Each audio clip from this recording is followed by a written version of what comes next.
Halo, puji nama Tuhan, Shalom, selamat pagi. Mari kita sama-sama belajar firman Tuhan, sedikit renungan pagi hari ini.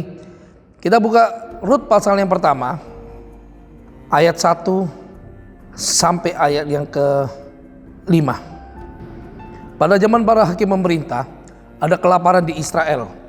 Lalu pergilah seseorang dari Betlehem Yehuda berserta istri dan kedua anaknya laki-laki ke daerah Moab untuk menetap di sana sebagai orang asing. Elimelek namanya, istrinya Naomi, dua anaknya Mahlon, Kilion. Semuanya orang Efratah dari Betlehem Yehuda. Dan setelah sampai di daerah Moab, diamlah mereka di sana. Kemudian Elimelek mati, sehingga perempuan itu tinggal dengan kedua anaknya. Kedua anaknya mengambil perempuan Moab yang bernama Orpa dan Rut, dan mereka diam di situ kira-kira 10 tahun lamanya. Lalu matilah juga keduanya, yakni Mahlon dan Kilion, sehingga perempuan itu kehilangan kedua anaknya dan suaminya. Dan ayat ke-6 katakan demikian.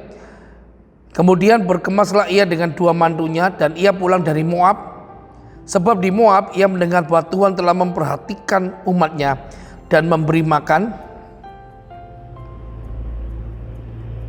kepada mereka. Kita berhenti sampai di sini. Ada seorang anak Tuhan, saya katakan namanya Elimelek. Pada waktu itu kelaparan hebat melanda Israel, kemiskinan juga berarti. Dan mereka keluar dari tanah Israel. Mereka pergi ke satu tempat namanya Moab. Dan di sana tidak lama mereka tinggal mungkin. Apa yang terjadi? Si suami Elimelek ini mati. Lalu anak mereka Kilion dan Mahlon itu juga mengalami kematian setelah mereka menikah dengan orang Moab.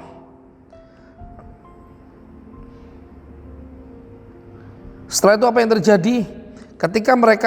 Ketika istrinya ini ada di Moab, istrinya mendengar bahwa Tuhan sudah mendengar keluhan orang Israel dan menjawabnya dan memberikan makan pada orang Israel.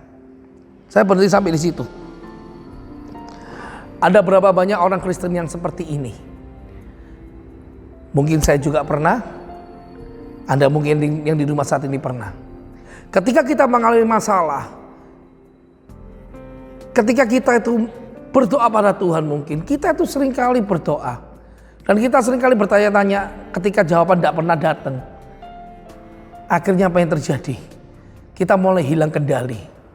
Kita lari sana, lari sini, lari sana, lari sini. Akibatnya apa? Bukannya masalah tambah selesai, tapi akan datang lagi masalah itu silih berganti tanpa terselesaikan. Ada banyak orang Kristen yang seperti Elimelek ini.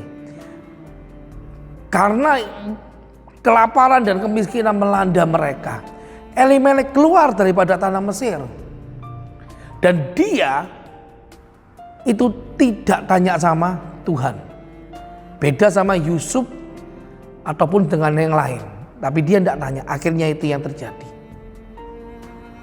Mari bertobat, jangan sampai seperti ini. Kematian menghampiri mereka. Kembali pada Tuhan, minta ampun dan berdoa dan bertobat. Amin. Mari kita tutup renungan kita pagi hari ini. Kita berdoa pagi hari ini. Tuhan Yesus, terima kasih buat teguran-Mu pagi hari ini Tuhan. Kami tidak mau seperti Elimelek Tuhan, berserta dengan anak-anaknya Tuhan. Tapi kami mau Tuhan, duduk diam mendengarkan apa yang menjadi kehendak-Mu ketika kami mengalami kesulitan Tuhan. Kami berjanji kami tidak akan keluar daripada Engkau Tuhan. Tapi kami akan terus mengikuti Engkau Tuhan. Sebab kami tahu tinggal di dalam Engkau dan berlindung padamu Tuhan. Engkau akan memperhatikan kami. Dan orang yang menantikan Tuhan, Engkau Tuhan Yesus, dia tidak akan pernah dikecewakan. Terima kasih Tuhan Yesus. Mari Roh Kudus beri hikmat pada kami, beri pengetahuan pada kami, sehingga kami boleh menjalani hidup ini dengan lebih baik lagi. Di dalam nama Tuhan Yesus, haleluya, amin.